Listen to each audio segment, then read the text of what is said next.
Je voudrais poser la première question, la question que beaucoup de personnes cherchent à savoir.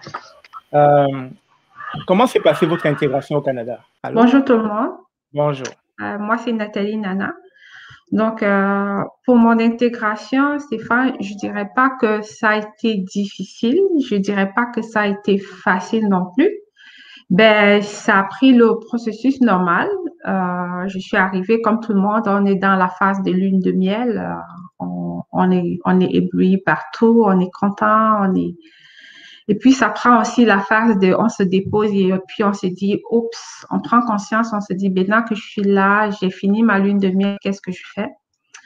Et à la base, en partant, j'avais déjà comme 9 ans d'expérience en enseignement, donc je me disais, je suis fatiguée d'enseigner et j'étais malade aussi en partant du pays, donc j'avais déjà pris un break pour l'enseignement. Et quand je suis arrivée, je me disais, je veux plus enseigner, je veux faire partie de mon propre business. J'avais pensé à des garderies.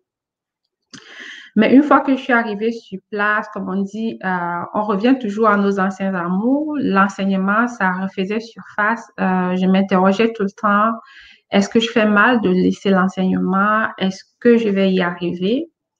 Mais je me suis fait aider. Je suis très ouverte d'esprit. Je suis aussi, je m'adapte très vite. Donc, c'est comme ça que par mes recherches, parce que je fonce beaucoup, je suis allée me faire aider par des conseillères en emploi à perspective carrière. Quand j'arrive là-bas, 2 semaines, je me dis, oups, mais ce que je vois ici, c'est quelque chose qui m'interpelle. J'ai vraiment de l'intérêt. Je me suis rendu compte que j'avais de l'intérêt pour ça. Et je me suis dit, j'ai posé la question à ma conseillère en emploi. Je lui ai demandé comment ça se passe, comment on fait pour arriver à être conseillère en emploi. Elle me l'a dit et je me suis rendu compte que c'était dans les sciences de l'éducation parce que j'étais encore tiraillée à rester dans l'enseignement ou faire autre chose.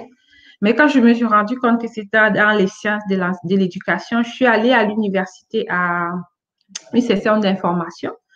J'ai rencontré le chef du département et c'est comme ça qu'il m'a dit non, tu ne perds rien en le faisant. Et quand je suis sortie de là, je me suis dit, bon, si je peux faire autre chose, mais en restant toujours dans l'éducation, parce que je vais retourner toujours à l'enseignement plus tard.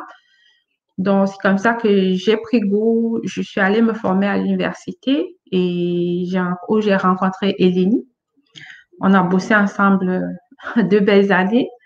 Et c'est comme ça qu'on a fini. Et tout de suite, je dirais qu'on a trouvé du travail et on a commencé à travailler, mais comme tout le temps, j'étais toujours interpellée par l'enseignement et je disais parfois, je m'arrêtais et je disais, mais pourquoi j'ai laissé l'enseignement?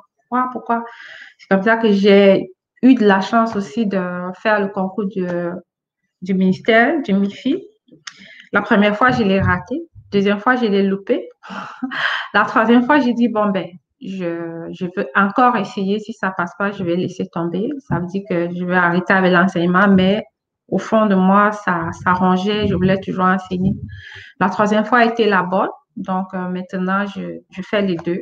J'enseigne et je fais les deux beaux métiers que j'aime. J'accompagne les immigrants, j'accompagne les Québécois, j'accompagne les Canadiens.